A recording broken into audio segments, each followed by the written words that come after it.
सोचो तुम एक जॉब करते हो 7 से 8 घंटे, वो भी बिना किसी सैलरी और बिना किसी छुट्टी के, और ऊपर से इस तुम्हारी मेहनत को कोई काम ही न माना जाए।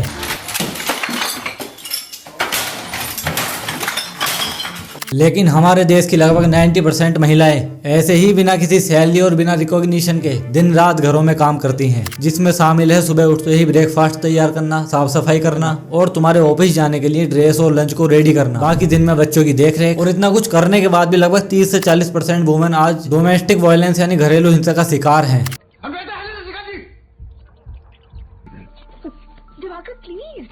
और इतना सब झेलने के बाद इन सो कॉल्ड फैमिलीज की इज्जत का ठेका भी तो इनके ऊपर ही डाल दिया जाता है, क्योंकि महिला जो ठहरी, जिसके बाद इनकी पर्सनल लाइफ जैसे कहीं भी घूमना फिरना, दोस्तों के साथ उठना बैठना या कहीं भी आना जाना, इन सब पर स्टॉप लगा दिया जाता है। ऋचा बेटा कहीं जा रहे हो? जॉब इंटरव्यू के लिए। जॉब के लिए तो मैंने मना किया था ना बेटा।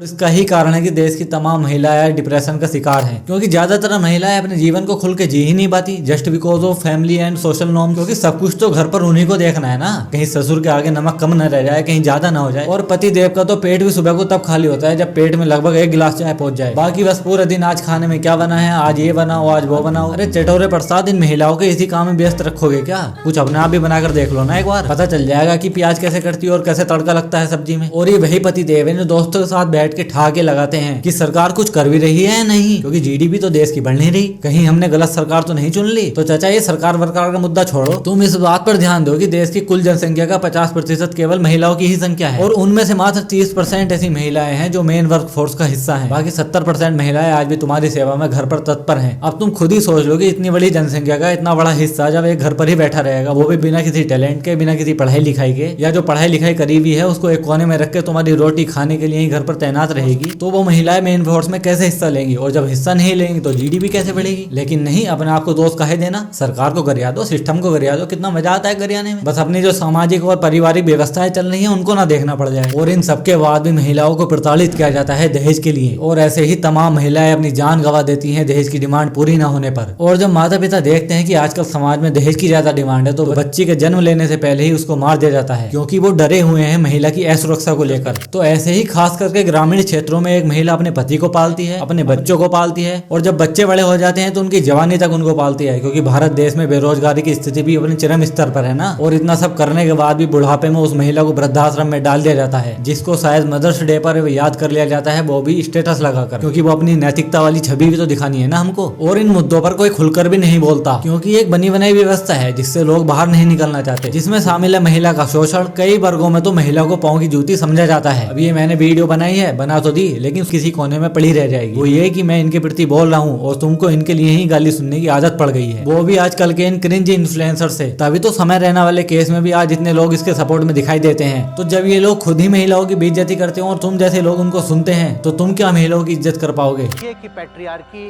महिलाओं पर पुरुषों ने थोपी है, महिलाओं का भी स्वार्थ है। चलो ये तो था मुद्दा जिसकी बात हमने कर ली, लेकिन इसका समाधान क्या हो सकता है, आइए उसकी बात करते हैं। देखो, पहला ये नहीं है कि सारी मेहनत महिलाएं ही करती हैं, पुरुष वर्ग भी मेहनत करते हैं और सबकी सहायता से ही देश चल रहा है। लेकिन हम अपने एंड से भी कुछ चीजें कर सकते हैं, जैसे 8 से 10 घंटे ऑफिस में काम करने के बाद 24 घंटे में से हमारे पास लगभग 14 से 15 घंटे बचते हैं, तो क्यों ना उसमें घर आकर महिलाओं का सहयोग कर दिया जाए, क्योंकि तुम लोग घर आने के बाद भी तो रील ही तोड़ते हो। तो उन रील को तोड़ने के बजाय काफी ज्यादा अच्छा होगा कि तुम महिलाओं का सहयोग करो और छोड़ दो इन्हें टॉर्चर करना। कभी थोड़ा बहुत नमक ऊपर नीचे या खाना स्वाद बेस्वाद बन भी जाए तो इन बातों को क्या देखना, खा लिया करो सिंपल यार। और बाकी महिलाओं को भी समझना चाहिए इस फ्रीडम की वैल्यू को, क्योंकि ये कम एज वाली जो लड़कियां शादी कर लेती हैं, ये समस्या उनके साथ ज्यादा आती है, क्योंकि कम उम्र में वो मैच्योरिटी का लेवल नहीं आ पाता जो 30 से 32 वर्ष की उम्र में आता है। लेकिन 30 से 32 साल की उम्र तक तो लगभग 3-3 बच्चे हो जाते हैं आजकल। तो यही वो चीजें हैं जिनके पीछे आज हमारा समाज या हमारे परिवार चल रहे हैं, और ये ऐसे ही चलता जाएगा अगर हमने इसको नहीं सुधारा। और सुधारने की जिम्मेदारी केवल और केवल हम पर है और आप पर है। Every individual need to think about this problem, तब जाकर कहीं समस्या का हल होगा। घर में रहने वाली महिला भले ही बिना सैलरी के कार्य करे, लेकिन उसकी भी एक वैल्यू होती है, क्योंकि जो कार्य एक महिला घर में रहकर करती है, अगर वही कार्य तुम किसी नौकरानी या किसी मेड से कराओगे तो आपको इतना महंगा पड़ जाएगा कि लगभग बहुत से लोगों की तो पूरी सैलरी उसमें चली जाएगी। और जो लोग इन मुद्दों के बारे में जानते हैं, रोजाना घर में देखते हैं, उनको जरूरत है इसके बारे में अवेयर होने की और महिलाओं को इस गुलामी भरी जिंदगी से बाहर निकालने की, क्योंकि आज चाहे पुरुष हो या महिला हो, सभी के लिए अपॉर्चुनिटी बराबर है, चाहे वो किसी भी क्षेत्र की बात हो। खैर यही आज का मुद्दा था। आज की वीडियो में इतना ही, मिलते हैं किसी दूसरी वीडियो में, तब तक के लिए धन्यवाद।